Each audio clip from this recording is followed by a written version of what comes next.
नमस्कार दोस्तों, स्वागत है आपका जीएस सिविल अड्डा पर। आज है 29 अगस्त 2022। तो 29 अगस्त 2022 से करंट अफेयर्स के जितने भी क्वेश्चंस बनाए जा सकते हैं सारे हम इस वीडियो में डिस्कस करेंगे और साथ ही 28 अगस्त 2022 के क्वेश्चंस का रिवीजन भी करेंगे। तो चलिए शुरुआत करते हैं आज के पहले क्वेश्चन से। आज का पहला इंपॉर्टेंट क्वेश्चन है, भारत का पहला 3D प्रिंटेड पोस्ट ऑफिस कहाँ बन रहा है। ऑप्शंस हैं, option A Bengaluru, option B Delhi, option C Jodhpur, option D Mumbai. तो भारत का पहला 3D printed post office Bengaluru में बन रहा है। बेंगलुरु कहाँ है? तो बेंगलुरु कर्नाटक की राजधानी है। और बेंगलुरु से रिलेटेड मैं आपको अन्य करंट भी बता दूं, बेंगलुरु चर्चा में रहता है अक्सर। तो अभी अपनी तरह का पहला ब्रेन हेल्थ क्लिनिक की शुरुआत हुई बेंगलुरु में की गई थी और SBI ने स्टार्टअप के लिए समर्पित पहली शाखा भी बेंगलुरु में खोली है। प्रधानमंत्री ने वॉश इंडिया के स्मार्ट परिसर का भी उद्घाटन अभी बेंगलुरु में किया था। नेक्स्ट क्वेश्चन है, भारत के 49वें मुख्य न्यायाधीश के रूप में किसने शपथ ली है। Option A Hiralal J Kania, option B Leela Seth, option C Meera Sahib Fathima Beevi, option D justice U Lalit. तो हाल ही में 49वें मुख्य न्यायाधीश के रूप में जस्टिस यू ललित ने शपथ ली है। अन्य ऑप्शंस की बात करें तो हीरालाल जे कानिया ये भारत के प्रथम मुख्य न्यायाधीश थे। लीला सेठ की बात करें तो ये उच्च न्यायालय की पहली महिला मुख्य न्यायाधीश हैं भारत की। मीरा साहिब फातिमा बीबी की बात करें तो ये सुप्रीम कोर्ट की पहली महिला न्यायाधीश हैं। तो इस क्वेश्चन से आपको इतनी जानकारी मिलती है। नेक्स्ट क्वेश्चन है, भारत ने कब तक शुद्ध शून्य उत्सर्जन का लक्ष्य हासिल करने की घोषणा की है। तो इसका सही आंसर होगा ऑप्शन बी, ऑप्शन ए 2070 तक। ठीक, तो भारत का लक्ष्य है 2070 तक। अच्छा, अन्य देश का भी देख लेते हैं, जैसे उरुग्वे। तो उरुग्वे का क्या लक्ष्य है? 2030 तक लक्ष्य है। फिनलैंड का लक्ष्य 2035 तक है। ऑस्ट्रिया का 2040 तक है। जर्मनी और स्वीडन का 2045 तक है। अमेरिका समेत अन्य कई देश हैं उनका 2050 तक है। चीन का लक्ष्य 2060 तक है और भारत का लक्ष्य मैंने आपको बताया 2070 तक है। अच्छा, शुद्ध शून्य उत्सर्जन का लक्ष्य, इसका क्या मतलब होता है? तो इसका अर्थ ग्रीन हाउस गैसों का उत्सर्जन शून्य करना नहीं है। कभी कभी आप देखते हैं कि नेट जीरो का मतलब आप देख करके ये समझ जाते हैं कि ग्रीन हाउस गैसों का उत्सर्जन शून्य करना इसका लक्ष्य है, लेकिन ऐसा नहीं होता है। बल्कि ग्रीन हाउस गैस उत्सर्जन को दूसरे कामों से बैलेंस करना ही शुद्ध शून्य उत्सर्जन कहलाता है। तो मैं समझता हूँ आपकी समझ में आ गया होगा कि शुद्ध शून्य उत्सर्जन क्या होता है। तो शुद्ध शून्य उत्सर्जन ग्रीन हाउस गैसों का उत्सर्जन शून्य करने से इसका मतलब नहीं होता है, बल्कि इसका मतलब है कि जितनी ग्रीन हाउस गैसों का उत्सर्जन हो रहा है उसको दूसरे कामों से बैलेंस किया जाए, या जितना कार्बन उत्सर्जन हो रहा है उसके अवशोषण की भी दर उतनी ही हो। ये होता है शुद्ध शून्य उत्सर्जन। ठीक, नेक्स्ट है, फीफा ने किस देश के फुटबॉल महासंघ पर लगा प्रतिबंध हटा दिया है। ऑप्शंस हैं, option A Brazil, option B Switzerland, option C Bharat, option D Australia. तो अभी कुछ समय पहले ही भारत पर प्रतिबंध लगाया था फीफा ने। क्यों लगाया था? तो फीफा ने तीसरे पक्ष के अनुचित हस्तक्षेप के कारण इस पर प्रतिबंध लगा दिया था और अब ये हटा दिया है। ठीक, तो इसका ऑप्शन सी सही हो जाएगा, भारत, क्योंकि ये AIFF पर लगा था, ऑल इंडिया फुटबॉल फेडरेशन पर लगा था। ठीक, तो अब एक रास्ता क्लियर हो गया क्या कि 11 से 30 अक्टूबर को जो अंडर 17 महिला विश्व कप का आयोजन होना था वो अब सुचारू रूप से किया जा सकेगा। अच्छा, AIFF की बात हो रही है, यानी कि ऑल इंडिया फुटबॉल फेडरेशन की। तो इसकी स्थापना 1937 में की गई थी, लेकिन फीफा से इसे जो मान्यता मिली थी वो 1948 में मिली थी। और AIFF का जो मुख्यालय है वो नई दिल्ली में है। अच्छा, फीफा की बात हो रही है तो फीफा की स्थापना 1904 में हुई थी और इसका जो हेडक्वार्टर है वो ज्यूरिख स्विट्जरलैंड में है और वर्तमान में इसके 211 सदस्य हैं। नेक्स्ट है, परसियस क्या है। ऑप्शन हैं, ऑप्शन ए एक गैलेक्सी, ऑप्शन बी एक ट्रोजन, ऑप्शन सी एक नोवा, ऑप्शन डी एक क्षुद्र ग्रह। तो परसियस एक गैलेक्सी है, तो इसका ऑप्शन ए सही हो जाएगा। ये चर्चा में क्यों है? तो अभी हाल ही में नासा ने ब्लैक होल की ध्वनि सुनने के लिए एक सोनिफिकेशन बनाया है और यह गैलेक्सी क्लस्टर के अंदर में मौजूद ब्लैक होल लंबे समय से ध्वनि से जुड़ा हुआ, जो एक गैलेक्सी परसियस है, ये गैलेक्सी क्लस्टर के केंद्र में मौजूद ब्लैक होल लंबे समय से ध्वनि से जुड़ा हुआ है। और वर्ष 2003 में खगोलविदों ने पाया था कि इस ब्लैक होल द्वारा तरंगें भेजी जाती हैं। ठीक, और ये जो सोनिफिकेशन मैंने आपको बताया है कि जो नासा ने डेवलप किया है, इसके द्वारा खगोलीय डेटा का ध्वनि में अनुवाद किया जाता है। नेक्स्ट है स्वच्छ सागर सुरक्षित सागर परियोजना के आयोजन में केंद्रीय पर्यावरण, वन और जलवायु परिवर्तन मंत्री ने कहाँ पर भाग लिया है? Option A Puducherry, option B Goa, option C Odisha, option D Chennai.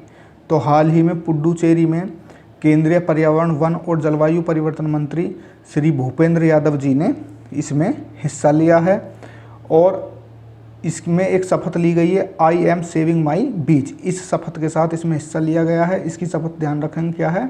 I am saving my बीच। और इसकी जो शुरुआत हुई थी स्वच्छ सागर सुरक्षित सागर की, तो इसकी शुरुआत 5 जुलाई 2022 को हुई थी। और ये कब तक चलेगा?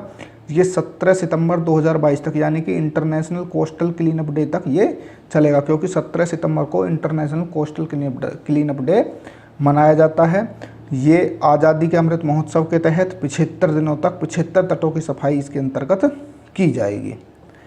नेक्स्ट है नेचर 2030 कार्यक्रम किससे संबंधित है? ऑप्शन ए विश्व आर्थिक मंच, option B World Wide Fund for Nature, option C प्रकृति के संरक्षण के लिए अंतर्राष्ट्रीय संघ यानी कि IUCN, ऑप्शन डी संयुक्त राष्ट्र पर्यावरण कार्यक्रम। तो ये प्रकृति के संरक्षण के लिए अंतर्राष्ट्रीय संघ यानी IUCN से संबंधित है। मर्सिले में आयोजित IUCN विश्व संरक्षण कांग्रेस में नेचर 2030 कार्यक्रम अपनाया गया था और ये कार्यक्रम 10 वर्षों की अपनी महत्वाकांक्षा को निर्धारित करता है। नेक्स्ट है हाल ही में किस देश ने ग्लोबल नेविगेशन सैटेलाइट सिस्टम आधारित टोलिंग पर कार्यशाला का आयोजन किया है? ऑप्शन हैं, option A Sweden, option B Cuba, option C Peru, option D Bharat. तो हाल ही में भारत ने ग्लोबल नेविगेशन सैटेलाइट सिस्टम आधारित टोलिंग पर कार्यशाला का आयोजन किया है। और भारत में किस संस्था ने किया है? तो भारत में NHAI यानी कि national highway authority of India ने इसका आयोजन कराया है। अब कुछ ही समय बाद ग्लोबल पोजीशनिंग सिस्टम से जोड़ करके सभी हाईवेज को टोल मुक्त किया जाएगा। नेक्स्ट है बर्मन प्रभाव को किस अन्य नाम से भी जाना जाता है? ऑप्शन ए डेविड प्रभाव, ऑप्शन बी ग्रीन प्रभाव, ऑप्शन सी फोरर प्रभाव, ऑप्शन डी पेंटिंग प्रभाव। तो बर्मन प्रभाव को फोरर प्रभाव के नाम से भी जाना जाता है, क्योंकि फोरर नाम के वैज्ञानिक ने ही अपनी क्लास में इसकी स्पष्ट व्याख्या को प्रदर्शित किया था। इसका मतलब क्या है? मनोविज्ञान में बर्मन प्रभाव का जो अर्थ है वो यह महसूस करना है कि एक व्यक्ति का व्यक्तित्व दूसरे की तुलना में विशेष रूप से उसी व्यक्ति पर लागू होता है। नेक्स्ट है हाल ही में सर्ट इन ने किन माइक्रोसॉफ्ट विंडोज़ डिफेंडर टूल्स में कमजोरियों के लिए अलर्ट किया है? Option A VMware, option B GitLab, option C A व बी दोनों, ऑप्शन डी इनमें से कोई नहीं। तो गिटलैब और VMware दोनों के लिए सर्ट इन ने अलर्ट जारी किया है। सर्ट इन क्या है? तो ये भारतीय कंप्यूटर आपातकालीन प्रतिक्रिया दल है। ये भारत में 2004 से कार्यरत है और ये इलेक्ट्रॉनिक्स और सूचना प्रौद्योगिकी मंत्रालय के अंतर्गत कार्य करता है। नेक्स्ट है प्रधानमंत्री ने 2019 में पहली राष्ट्रीय गंगा परिषद की बैठक में कहाँ पर अर्थ गंगा मॉडल की अवधारणा को पेश किया था? Option A Lucknow, option B Kanpur, option C Varanasi, option D Bareilly. तो ये जो अर्थ गंगा मॉडल की अवधारणा पेश की थी ये प्रधानमंत्री जी ने कानपुर में की थी। अब ये चर्चा में क्यों है? तो हाल ही में राष्ट्रीय स्वच्छ गंगा मिशन के जो महानिदेशक हैं उन्होंने स्टॉकहोम विश्व जल सप्ताह 2022 में अपने आभासी भाषण के दौरान अर्थ गंगा मॉडल पर बात की है, इसलिए चर्चा में है, इसलिए मैंने ये क्वेश्चन बनाया है। नेक्स्ट है हाल ही में लूसा ने डायमंड लीग 2022 जीतने वाले पहले भारतीय कौन बने हैं? तो आप चित्र में देखकर समझ गए होंगे, इसका ऑप्शन बी सही है, नीरज चोपड़ा। तो लूसा ने डायमंड लीग 2022 नीरज चोपड़ा ने अपने नाम कर ली है और ऐसा करने वाले ये पहले भारतीय बने हैं। नेक्स्ट है अबू धाबी मास्टर्स शतरंज टूर्नामेंट 2022 किसने जीता है? Option A Arjun Erigaisi, option B Bharat Subramanyam, option C Rahul Srivastava, option D V Pranav. तो हाल ही में अर्जुन एरिगेसी ने अबू धाबी मास्टर्स शतरंज टूर्नामेंट 2022 अपने नाम कर लिया है। नेक्स्ट है, हाल ही में पूरी दुनिया में अकेले उड़ान भरने वाले सबसे कम उम्र के व्यक्ति कौन बने हैं? Option A Mack Rutherford, option B Sanjay Agarwal, option C Gustavo Petro, option D Manisha Kalyan. तो हाल ही में पूरी दुनिया में अकेले उड़ान भरने वाले सबसे कम उम्र के जो व्यक्ति हैं वो बन गए हैं मैक रदरफोर्ड। इनकी उम्र मात्र 17 वर्ष है और ये कहाँ के हैं? ये ब्रिटेन के हैं। नेक्स्ट है, हाल ही में किस राज्य सरकार ने विनाइल के बैनरों पर प्रतिबंध लगाया है? जो ये आप बैनर देखते हैं, जो इनका कपड़े टाइप जो होता है प्लास्टिक टाइप, इसे ही विनाइल कहते हैं। तो इस पर प्रतिबंध लगाया है अभी हाल ही में आंध्र प्रदेश की सरकार ने। तो इसका ऑप्शन बी सही हो जाएगा। अब बात आंध्र प्रदेश की हो रही है तो चलिए आंध्र प्रदेश की जानकारी लेते हैं। सबसे पहले तो आप याद रखेंगे कि भाषा के आधार पर गठित होने वाला सबसे पहला राज्य कौन सा है? तो आंध्र प्रदेश है। इसकी स्थापना 1 नवंबर 1956 को हुई थी। मुख्यमंत्री वर्तमान में श्री वाई.एस. जगनमोहन रेड्डी हैं। मुख्य न्यायाधीश श्री प्रशांत कुमार मिश्रा हैं। राज्यपाल श्री विश्वभूषण हरिचंदन हैं। राजधानी अमरावती है। पड़ोसी राज्य ओडिशा, छत्तीसगढ़, महाराष्ट्र, कर्नाटक एवं तमिलनाडु हैं। प्रमुख भाषाएं तेलुगु और उर्दू हैं। जिले 13 हैं। राज्य के वृक्ष नीम हैं। राज्य के पक्षी धनेश यानी कि इंडियन रोलर है। राज्य के पशु काला हिरन है। लोकसभा सीट 25 हैं। राज्यसभा सीट 11 हैं और विधानसभा सीट 175 हैं। तो आज के लिए 15 क्वेश्चन थे। अब कल के क्वेश्चंस का रिवीजन करते हैं, यानी कि 28 अगस्त 2022 के करंट अफेयर्स का रिवीजन। तो पहला क्वेश्चन था, बैटरी अपशिष्ट प्रबंधन नियम 2022 किस मंत्रालय ने प्रकाशित किया है? तो पर्यावरण, वन और जलवायु परिवर्तन मंत्रालय ने बैटरी अपशिष्ट प्रबंधन नियम 2022 प्रकाशित किया है। CSA-6 क्या है? तो ये एक जीन है। फुकुशिमा दाइची परमाणु संयंत्र किस देश में स्थित है? तो ये जापान में स्थित है। DRDO का नया अध्यक्ष किसे नियुक्त किया गया है? तो हाल ही में समीर वी कामत को DRDO का नया अध्यक्ष नामित किया गया है। महिला समानता दिवस कब मनाया जाता है? तो 26 अगस्त को मनाया जाता है। मॉर्निंग कंसल्ट पॉलिटिकल इंटेलिजेंस द्वारा जारी रिपोर्ट के अनुसार दुनिया के सबसे पसंदीदा कौन बने हैं? तो ये हमारे देश के प्रधानमंत्री नरेंद्र मोदी जी बने हैं। INS विक्रांत को कब नौसेना में शामिल किया जाएगा?